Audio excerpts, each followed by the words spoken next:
Rayburn House Office Building, Washington, D.C., Thursday, 17 March 2005.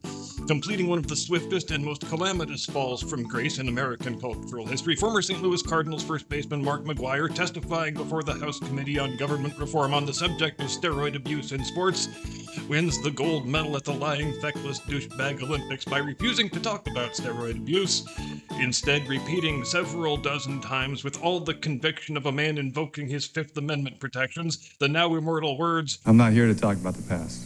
I'm not here to talk about the past, I'm here to talk about the future. In other words, yeah, obviously I was juiced to the fucking gills when I set the home run record, but I don't want to admit that. And I also don't want to lie to Congress under oath and catch a perjury charge. And on that afternoon, 20 years ago, Mark McGwire became a cautionary tale, a rhetorical object lesson, if you will, that shows us the absolute worst way in which you can handle a situation like that. So if we were to see someone in the present day, someone actually in the Congress no less, going full Mark McGwire, the rest of us would have no choice but to exclaim, wow, that's a very bold move indeed. But then, Hakeem Jeffries is a very bold guy.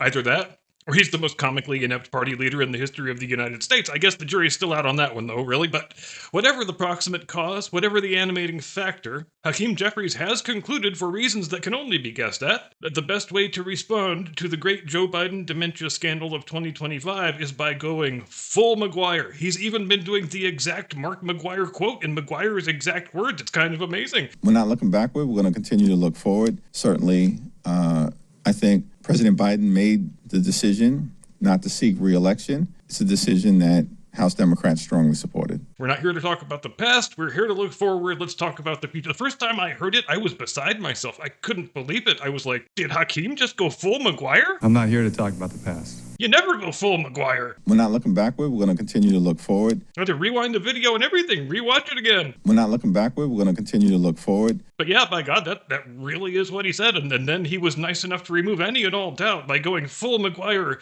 multiple times every day, as he continues to do, because, I don't know, has nobody told him yet? Does he just not know? I'm just saying, it seems like the leader of the congressional Democrats ought to at least have a passing familiarity with very famous events that took place in that same Congress a mere 2 decades ago. But who knows? Maybe Hakeem was too engrossed in studying his favorite book, Marxism for Dummies, to be bothered paying attention either to baseball or to Congress back then. But I will be damned if he's not out there going full McGwire every single day, and the implicit subtext is just the same now as it was back then. It is Hakeem's fun way of saying, yes, of course we all knew the President of the United States was a drooling vegetable and a semi-animated cadaver whose brain had long since turned into tapioca pudding. Hell, we knew that all the way back when he was just a candidate. We knew he was incapable of feeding or dressing himself or reading a teleprompter or exiting a stage or ingressing an airplane. Hell, he never even found Uncle Bosie's crash site, and he used to wander off looking for it every chance he got. The point is, we lied about all of that, and we were proud to lie about it. We were happy to lie about it. And we were fully convinced we would get away with lying about it because we had you guys, the fake news media, running point on the whole thing and participating in the cover-up, giving us those real nice shoulder massages on prime time every night. It was great. And if the old guy had just performed 15% better in that damn debate, everything would have been hunky-dory. I wouldn't be standing here having to go full McGwire because you assholes got cold feet and couldn't see the thing through. I could be up here talking about important things like transing the kids.